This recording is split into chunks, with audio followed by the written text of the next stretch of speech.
It's nice to be here. Uh, it's nice to be one of the dinosaurs that come back to give a talk, because as you look at the slide here, you'll see that my health department work began 46 years ago in 1978. It's a long time ago. Anyway, I'm just glad to be here. It's been on my bucket list to come and give a seminar to the School of Public Health Epi group for a good while. So I'm going to talk about shoe leather epidemiology. Raise your hand if you know the term, if you've heard the term before. Oh, about half of you. That's great. That's what I'm going to focus on, but I also want to focus on some of the things that have happened in Jefferson County. These are my goals for today's seminar for you. I hope you'll gain an appreciation of the actions of a public health department in response to the occurrence of what we call notifiable diseases. Secondly, recognize the importance of teamwork among public health professionals in various roles, and then appreciate how collaboration between local and national public health entities can contribute to epi investigations with global and national implications. And finally, I hope this talk might make you consider joining the ranks of public health professional in your future. I'm recruiting, so to speak. Let's see. So the outline of my talk is talk about what is shoe leather epidemiology. I'm going to say a little bit about the tuberculosis control in Jefferson County, which I think is a real success story, and want to review that with you. And also, demography is important in public health, and I think we should look at the changes in population in Jefferson County over the past 80 years. I want you to then know about the notifiable diseases that are on the books as laws in the state of Alabama.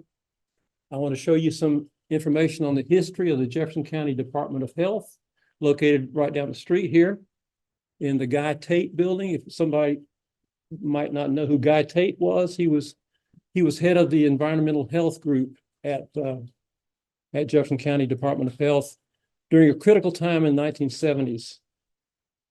I'll review the 10 health officers for Jefferson County that we've had since 1917.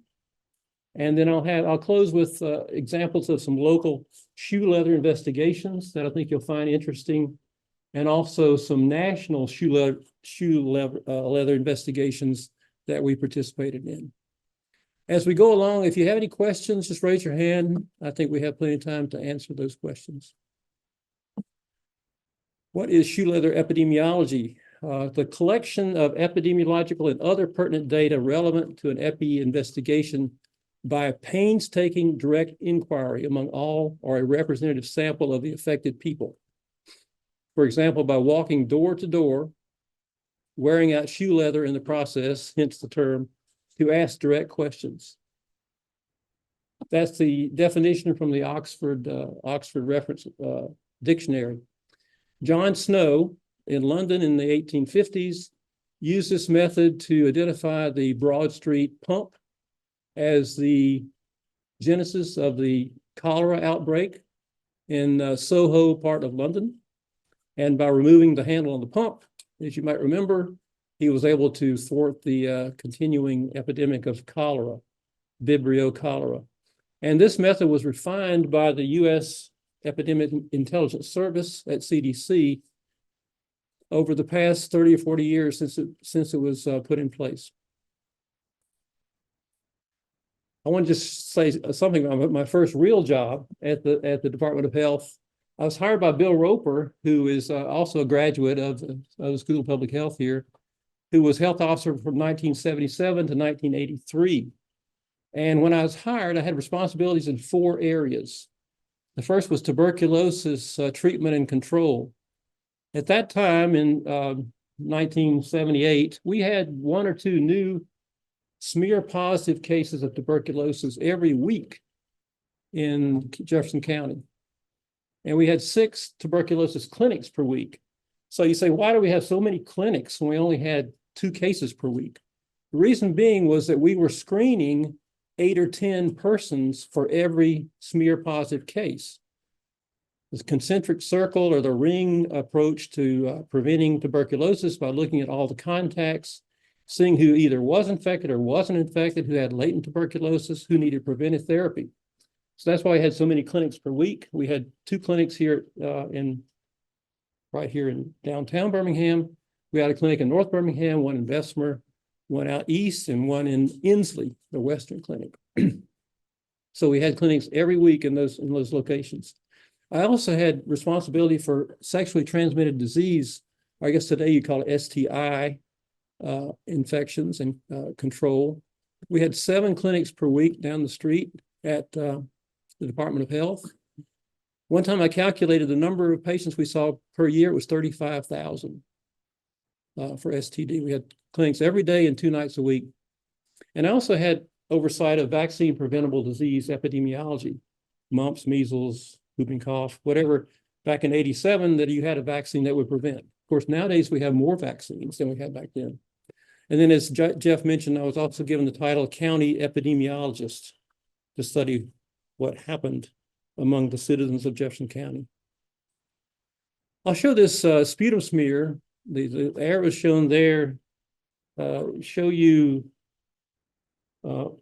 MTB, the red acid-fast bacillus here.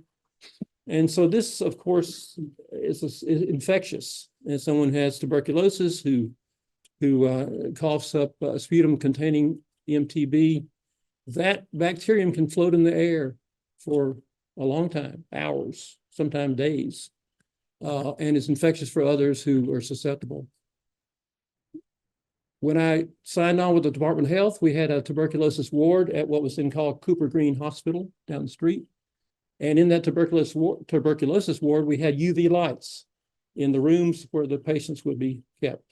So UV light will kill MTB. And so it's another way to kind of protect the healthcare workers that were seeing those patients. Well, this kind of goes back to what I looked like in 1985 when the Birmingham News did an article on tuberculosis in Jefferson County. So they came and said, show me something about tuberculosis. And this particular X-ray of someone with tuberculosis, you can't see it very well, but there's a cavity. There's a cavity right here. And TB likes to live in the upper part of the lung where the oxygenation is better. And so that's where the cavity was. And of course, this person, when they coughed, those, as we call the red snappers, we sometimes call the red snappers, that they coughed up that were MTB infectious for others. So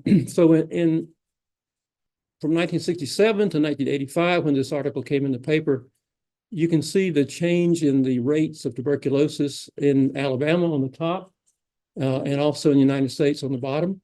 And you can see that Alabama was always sometimes almost 2 times as high as the U.S. as a whole with tuberculosis rates.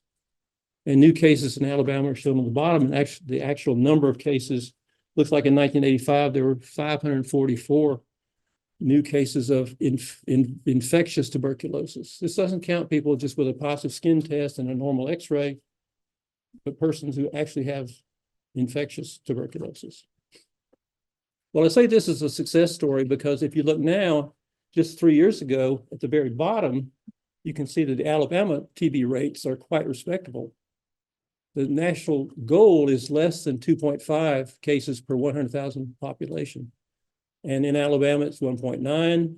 Native-born Alabamians, 1.3. And you look up here, and you see where there's a lot more tuberculosis than we'd like to see.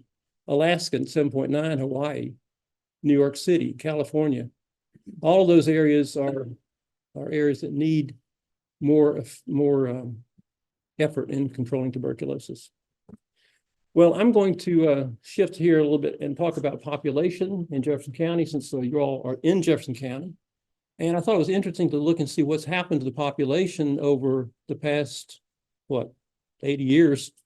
I've highlighted 1960, when about 1 out of every 5 Alabamians lived in Jefferson County, 19%. But now it's 13%. So people they're moving out. You can see the Jefferson County population from 1980 through 23, or is just kind of stagnant?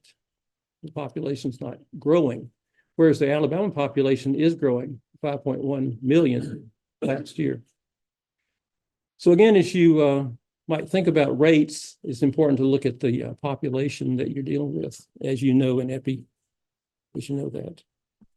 Next slide is a very kind of complicated, but it's taken straight from the Alabama public health laws. And these are the notifiable diseases and conditions this year. And they're in alphabetical order. And you can kind of go through these and see that almost all of them, 99%, are some type of infection. The only one that perhaps is not is there's lead. I think in the second column down toward the bottom, you see lead, which is not an infection, but is an environmental hazard. And as I go through today, I'm going to, the arrows they show H flu, it shows hepatitis C, outbreaks of any kind, typhoid fever, down at the very bottom, salmonellosis. Those are a couple of the examples of shoe leather epidemiology that I'm going to speak about as I go on with this talk. Some of these you wouldn't expect to see in Jefferson County, but occasionally you might. Malaria is up there. Meningococcal disease is now preventable with vaccines. I think some people who put this in the law had some favorites. Some favorites they wanted to have in the law. Okay. So history of Jefferson County Department of Health. I want to summarize that in one slide. Some of you know some of these issues, some of these occurrences, some don't. But in 1875, the Alabama Department of Health was established, and the Medical Association of the State of Alabama was the Board of Health overseeing that. In 1880, as Birmingham was a fledgling city, we had part-time physicians serving the city in Jefferson County. In 1906, 1907, there was an outbreak of meningitis that killed 70 people. There were epidemics of typhoid and scarlet fever. In 1917, the Jefferson County Department of Health was established. So in 2017, 7 years ago, I came back and gave a 100th anniversary talk to the Department of Health. It just seems like it was yesterday. But anyway, in 1917, there was a typhoid outbreak that I'll speak about. The first health officer, Dr. Dowling, was kidnapped by dairymen. He wanted to pasteurize milk, and the dairymen thought that would cut into their profits. And so they didn't want that to happen. We had a statewide privy law in 27. In 36, we had 122 cases of staphylococcal food poisoning due to cream puff contamination. In 56, we adopted the first regulations for swimming pools and public bathing places. In 71, we enforced the Clean Air Act. George Hardy was the health officer then who did that, took that bold step. In 77, I mentioned Bill Roper was the health officer from 77 to 83. We had childhood immunizations required for school admission. And then for that decade of 78 to 87, I'll speak about those shoe leather presentations. And since 86, I understand that the health department is concentrated on preventive care in its health centers. So the typhoid epidemic of 1916 in Birmingham, the investigator, the epidemiologist, the shoe leather person was Leslie Lumsden, who had gone to school in University of Virginia, entered the public health service in 1898, worked at Ellis Island. In summer of 16, he was called upon to investigate 350 cases of typhoid here in Jefferson County. It was an ice cream-borne infection. 3 workers in an ice cream dairy supplying the milk for the ice cream had typhoid. They were typhoid carriers. And Lumsden said that unless investigations of typhoid situations are conducted painstakingly, and that's the word that we had earlier in the definition of shoe leather, painstaking actions, and thoroughly, evidence which would definitely establish an ice cream supply to be the vector may be missed. He presented that at the Public Health Administration section, Washington, D.C., October 17, 1917. And he also talked about an outbreak in Chattanooga in the summer of 17, again, related to ice cream. So again, the formation of the health department was around 1917 when people in charge realized that we need to have a formal institution to protect the public health of the county. So the 10 health officers that we've had in Jefferson County are listed here. I mentioned Dr. Dowling, who was barefooted, bleeding, exhausted, kidnapped, maltreated, warned to leave the city. He didn't leave. He stayed till 1941, 24 years, the longest serving health officer in the county. Second, and Dr. Samuelson, whose memorial lecture is later this week, is the second longest serving health officer at 17 years. The endowed lecture this Thursday, I think it is. I encourage you to go to that. But George Hardy, Bill Roper, Mary Tiller, Carol Samuelson. I served under Bill Roper, Mary Tiller, and Carol, and then had left when Michael Fleener took over as the health officer. And now I understand that David Hicks is our new health officer just from last year. The Department of Health needed a place to call home. And so in 47, they had a groundbreaking for a public health building. And on the left is Big Jim Folsom. His son was Little Jim, I guess. And Little Jim is responsible, I think, for the Mercedes factory in Tuscaloosa. I think. I may have forgotten that. But anyway, the ceremony illustrates the close illustration between the Public Health Department and the Medical College of Alabama. Sits the man second from the right, Dr. Dennison, the health officer, was also chair of the preventive medicine department at the University of Alabama. That building looked like this. It was where now the Tinsley Harrison building is here on 8th Avenue. It was torn down to build the Tinsley Harrison facility. And the Southern Adult Clinic was the STD clinic. It was called the Adult Clinic. And then the Southern TB Clinic was also in the same part of the building. And I mentioned we had TB clinics twice a week here and then in the other areas. So that building was the site of that. You wonder when I'm gonna get to the shoe leather. It's coming. I have more time. But I just thought it might be important to go through some of this because you may not really have the history in mind. Let's look at 20th Street. Birmingham was called Smoke City, right? I'll see you in Smoke City. This was about 1971, and a year after passage of the Clean Air Act, the city's pollution was so bad that a local federal judge, on the behest of Dr. Hardy and the Jefferson County Public Health Department, ordered 23 industries to close to protect the public health. That's what the air looked like. I think, you can see a 1957 Chevrolet there on the left. I recognize that car. I'm not sure about the other ones. So anyway, that's the bit of a history of what picture was taken right down here on 20th Street. Okay, moving ahead to 1979, we had the Jefferson County Department of Health Scope. That's their monthly, I guess, newsletter. And in 1979, Bill Fagey, who was director of CDC, presented the first seminar in the UAB Department of Public Health Fall Seminar Series. And his topic was the world eradication of smallpox. 2 years earlier, the last confirmed case of smallpox occurred October 1977. I think National Geographic actually has an article about that showing the individual that was the last case. On the left, you see Bill Roper. I guess back then, if you work at the Department of Health, you have to have a beard. Look on the right, you see me. Dr. Fagey is 6'7".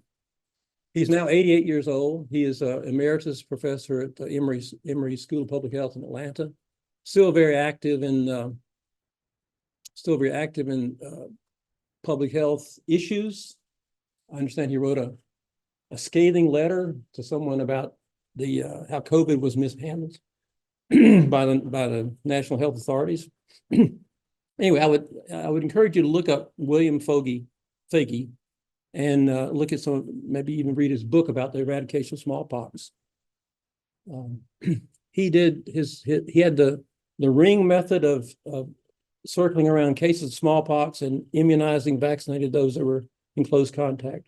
Same thing we use with tuberculosis today. So Bill Roper, who Dr. Whiteside tells me was here a couple of weeks ago,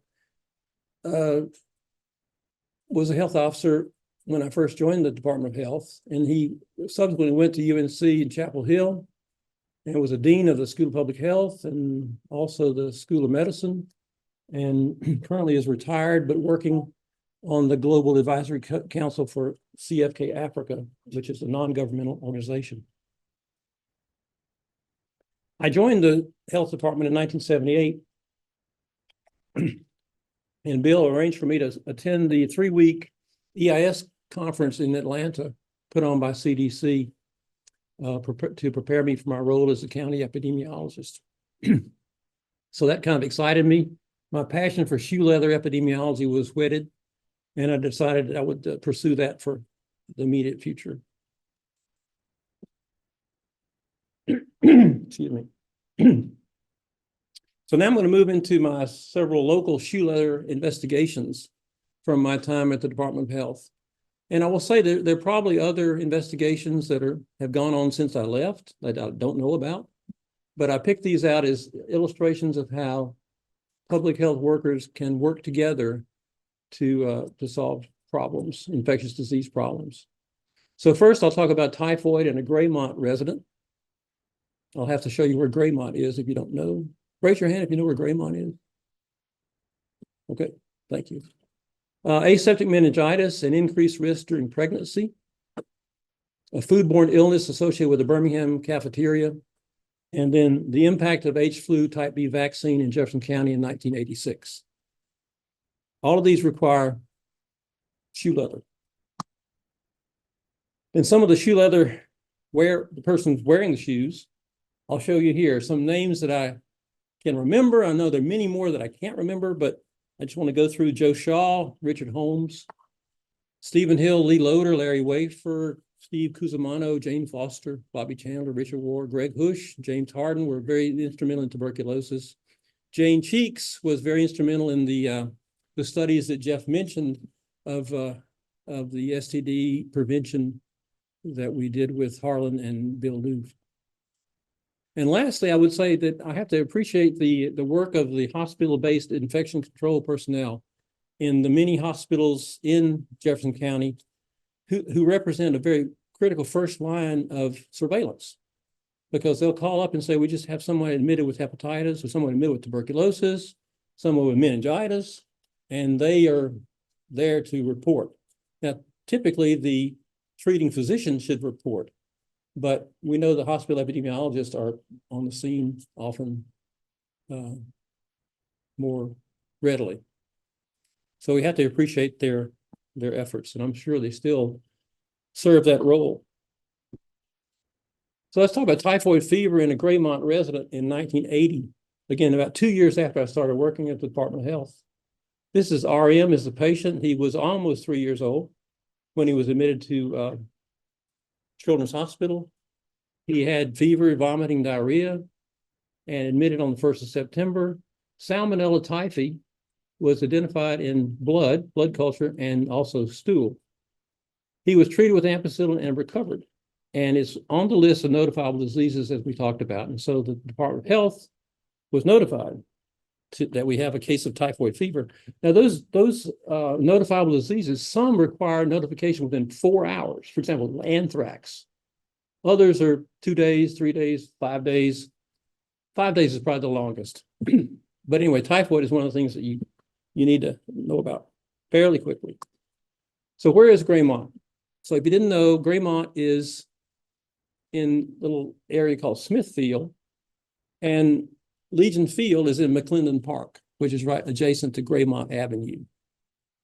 So you put on your shoes and go out there and see what you can find where this patient lived. So you go to Graymont. This photo was taken in September 1980, right after he was admitted to the hospital. And the house there is where the patient lived. And you can drive over there and still see this, this sign with the carved gray mont on the pillar. So we go to the house and we talk to people that are there, painstakingly collecting information. And lo and behold, we find that maybe that many people, 16 people, were in and out of that house, the immediate household. And then so we collect stool samples from all of those people that are in the house. And you can see the results there. Lots of negatives, but 2 positive at the bottom. A 26-year-old female and a 54-year-old female. And then because they're close contacts, we offered vaccine, typhoid vaccine, to the people that were in the household. And the CDC recommendation is for close contacts of a proven typhoid case, you can recommend vaccine. So most people took it. There was one 50-year-old man who refused it. And then for those who were positive, they were prescribed ampicillin and benamid, which increases the ampicillin levels, for 6 weeks. And the 26-year-old on follow-up had a negative stool. So her salmonella her typhoid was treated. But the 54-year-old was still positive. Have you heard of Typhoid Mary? Yeah. Mary Mallon was in New York City. She was a typhoid carrier. She was a cook. And she went from house to house, cooking for different people. And she's probably responsible for hundreds of cases of typhoid back in the 1906 time frame. So anyway, I don't know what this lady's name was, but she's still positive after 6 weeks of treatment. So she may in fact be a chronic carrier and chronic carriers are more commonly women, and they more commonly have gallstones. So what should we do next? Well, we can't take her gallbladder out, but we can send her over to see Dr. Bro at Cooper Union Hospital and have him evaluate her for a cholecystectomy, perhaps to eradicate the typhoid carrier state. So I'm not sure what happened to this lady, but these were the public health actions that we took. Okay, my next shoe leather example is an epidemic of viral or aseptic meningitis here in Jefferson County in 1983.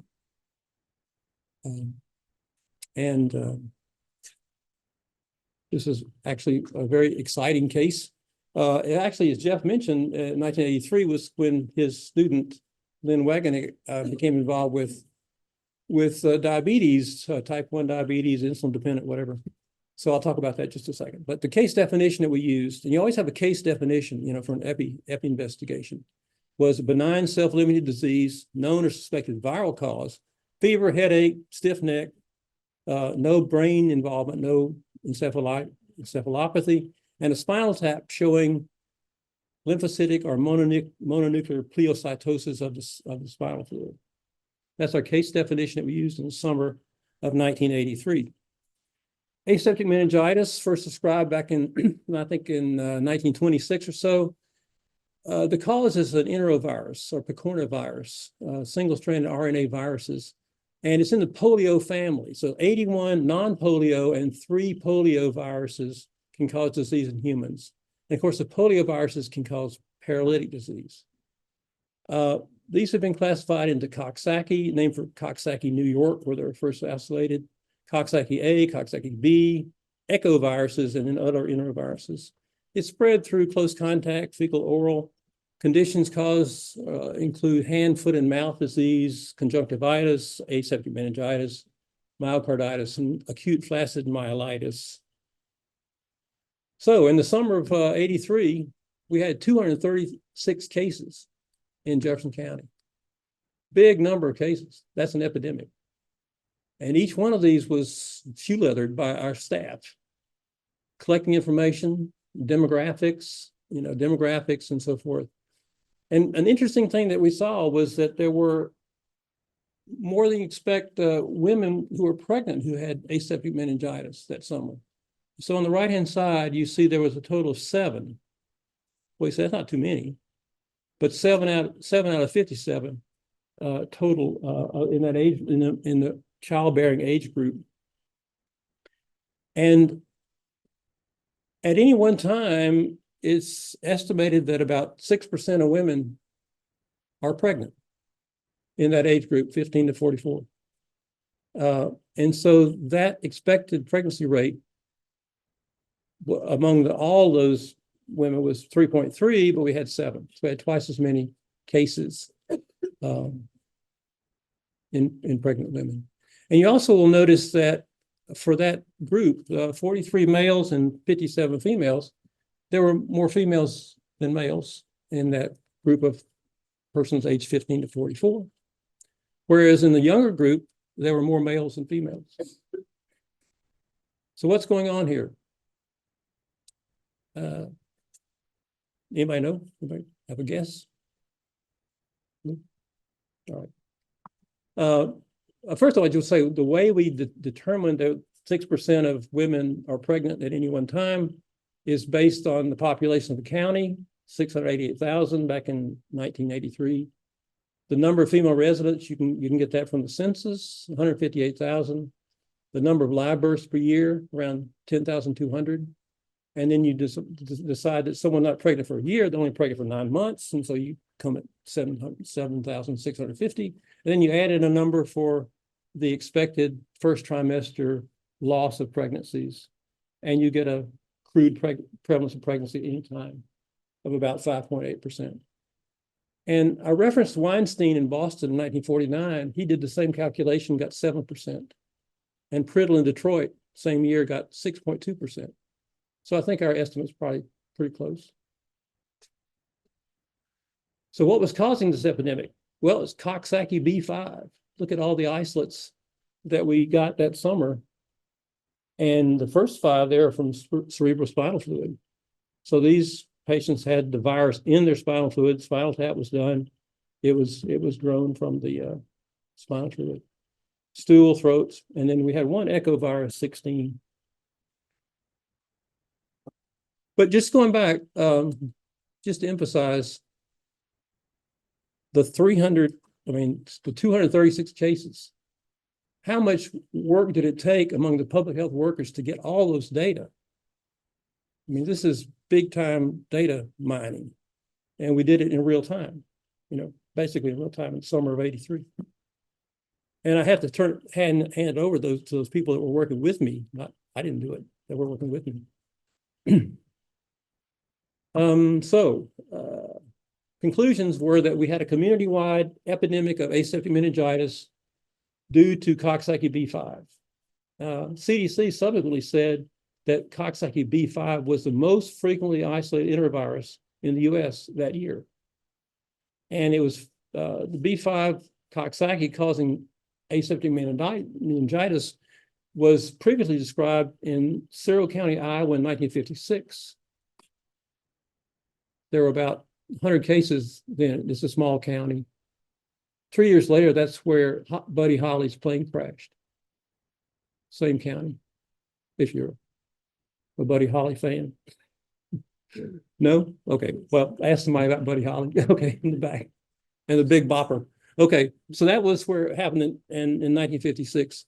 And so, importantly, Coxsackie type B was first cultured in Jefferson County in late '82.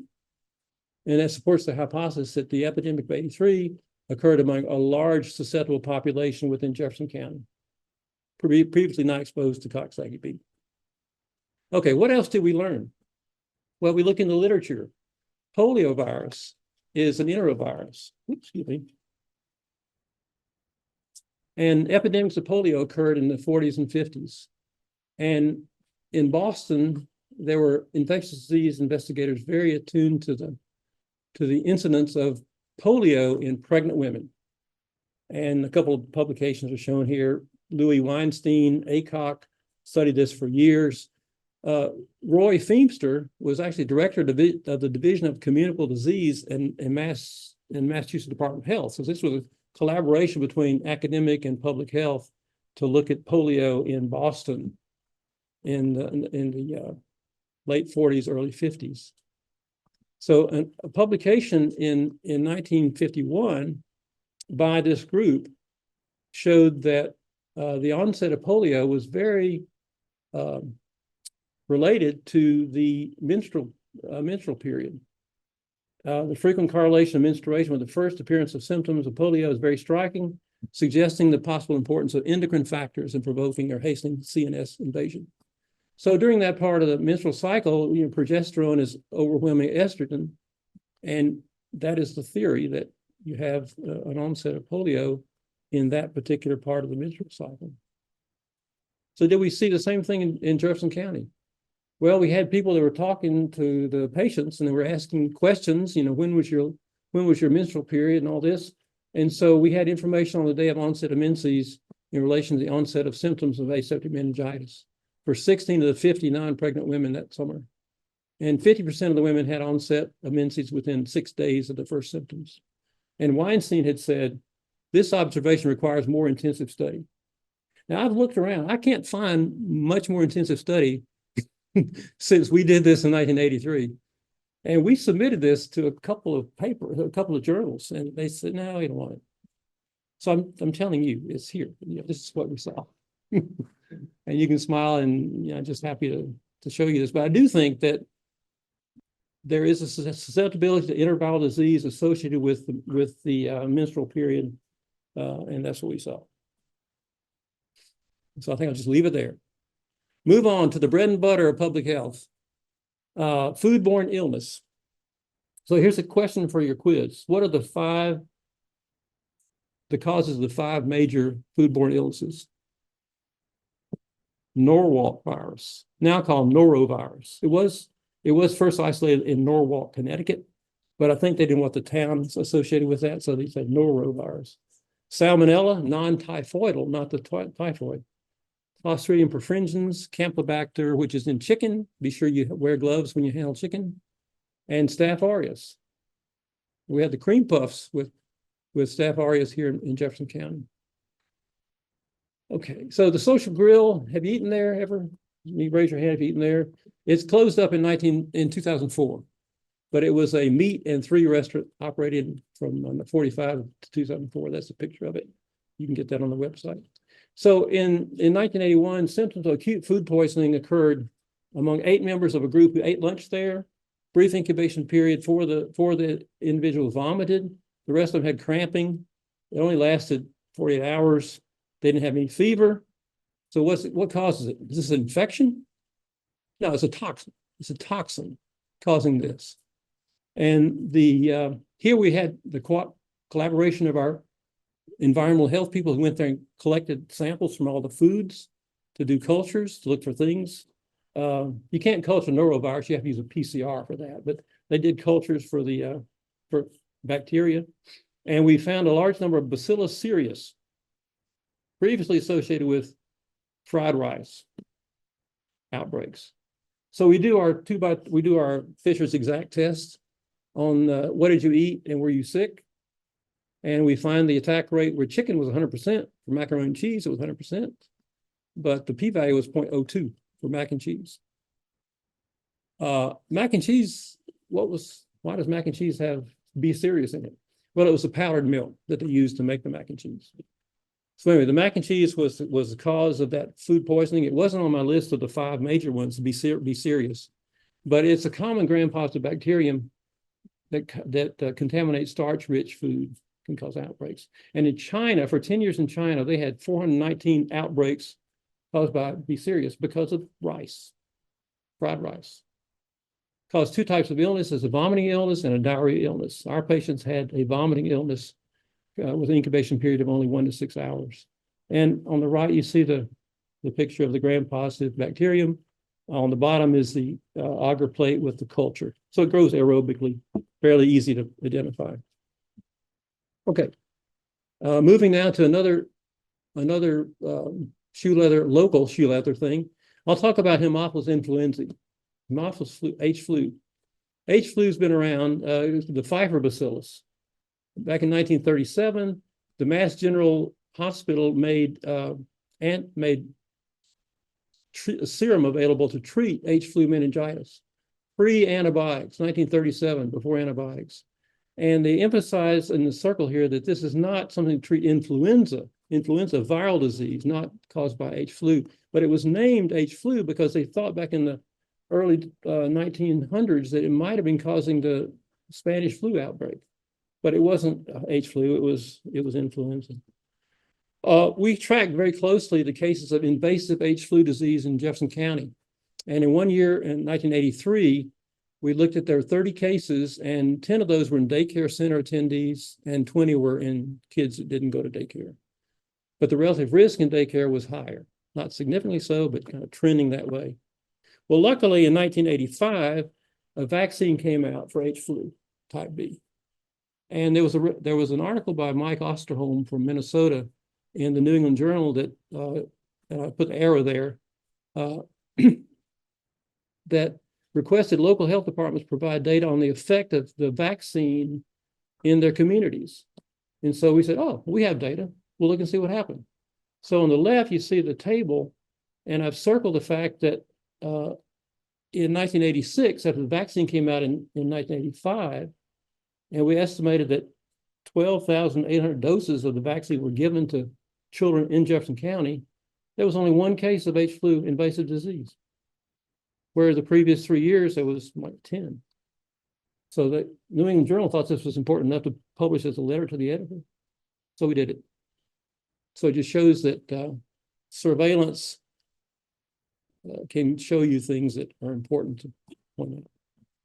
Okay, I'm going to close in the next 10 minutes with some national shoe leather investigations that we participated in. That's 4 of the local. And here's some national investigations. First is an outbreak of salmonella linked to marijuana.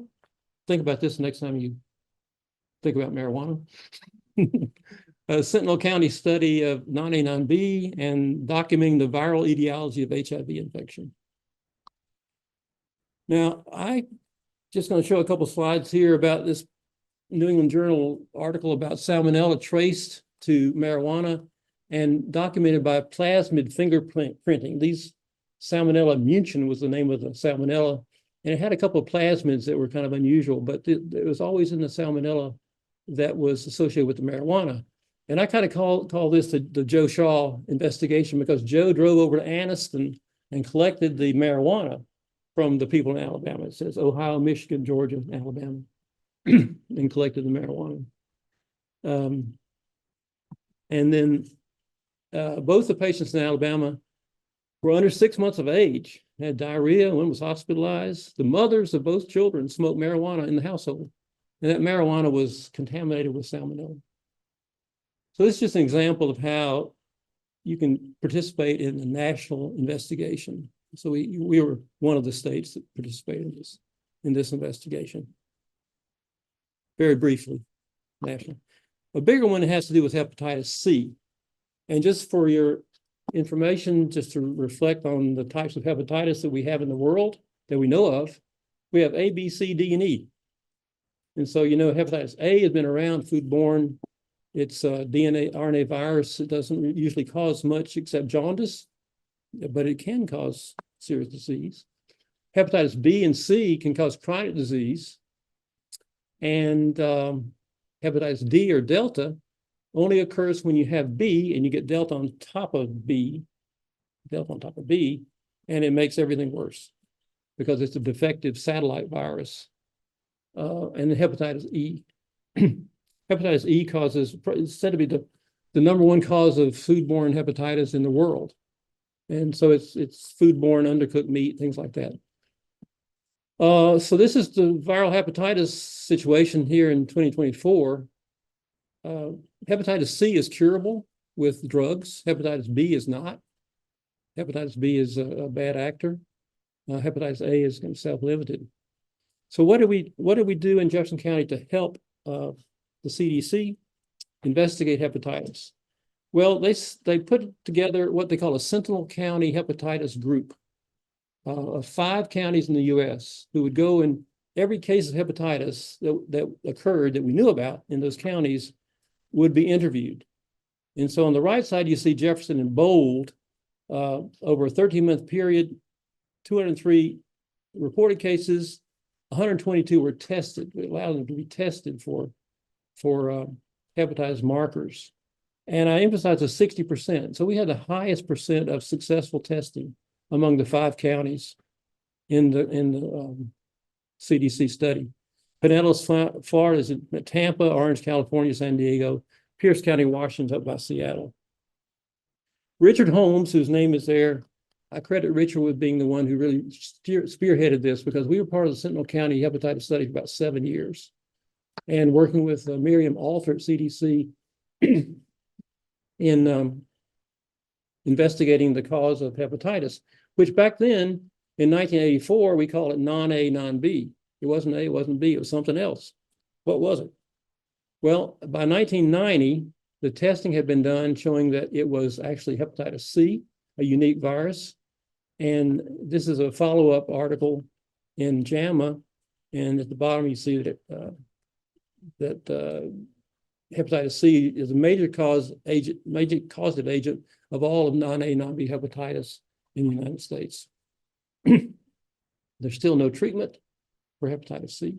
Excuse me, there is treatment for hepatitis C, but not for B. Okay. My last national shoe leather is a very personal thing. Actually, it's mostly just me. The background is in 1982. This was in MMWR, which is a CDC publication, an update on Kaposi sarcoma and opportunistic infection in previously healthy persons. So these persons had HIV infection, but at that point in 1982, the cause of AIDS was not identified definitively. And you saw publications such as this in March of '83, saying that